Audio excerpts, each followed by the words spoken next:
Magandang araw sa lahat.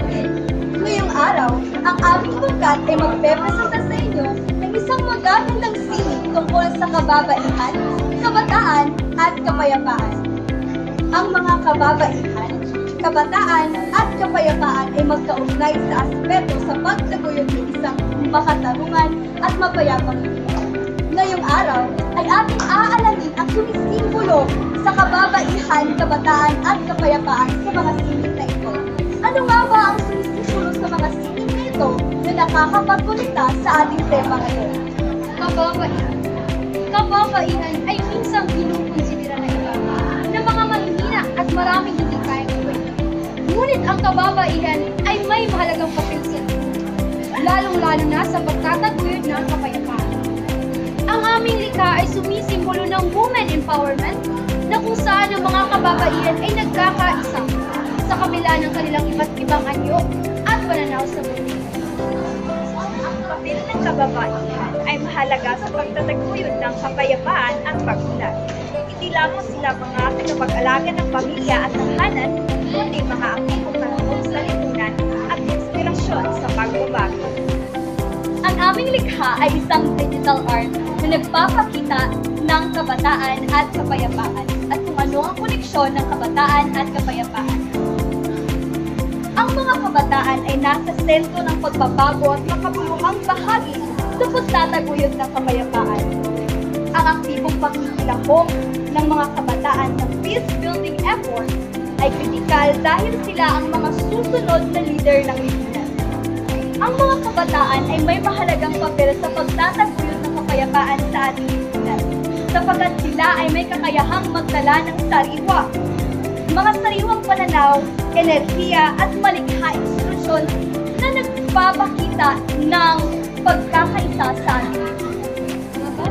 Ito naman ang mga bata na nagkakaawang ng gamay at nagrepresenta ng pagkakaisa at pagtutulungan. Ang iba na ito ay nagrepresenta ng kalayaan or free will dahil sila ay may kalayaan sa desisyon sa kanilang sarili. At ang bata ito na naghahawak ng poder ay nagrepresenta ng pag-asa ng bayan at mga bulaklak ng magandang kinabukasan.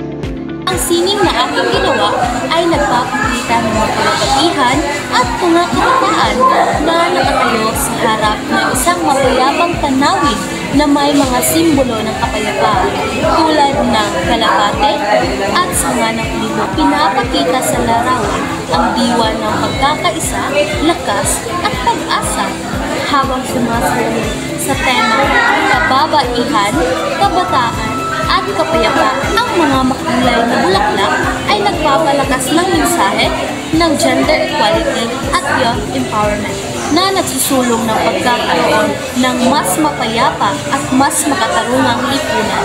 Ano nga ba ang kapayapaan? Ang kapayapaan ay ang sitwasyon kung saan walang agawan, walang tensyon, walang galit, at walang away.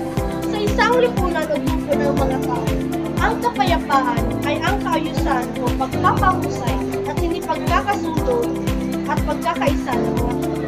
Ito ay hindi lamang isang sitwasyon na magiging matagumpay, ito ay isang proseso na kailangang tinakilan ng maayos.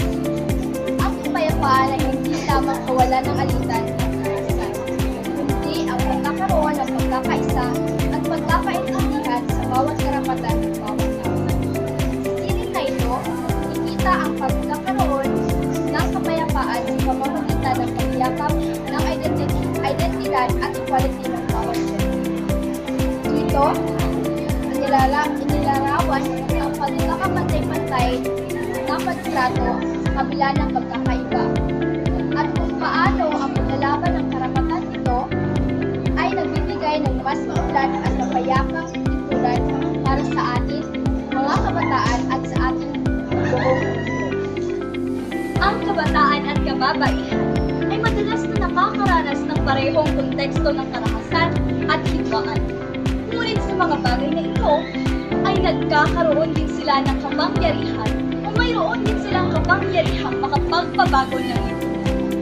Sabi nga nila, ang kababaihan ay hindi babae lang, at kabataan ay pag-asa ng bayan. Ang kabataan at ang kababaihan ay siyang susi upang magkaroon tayo ng mapayapang lipunan.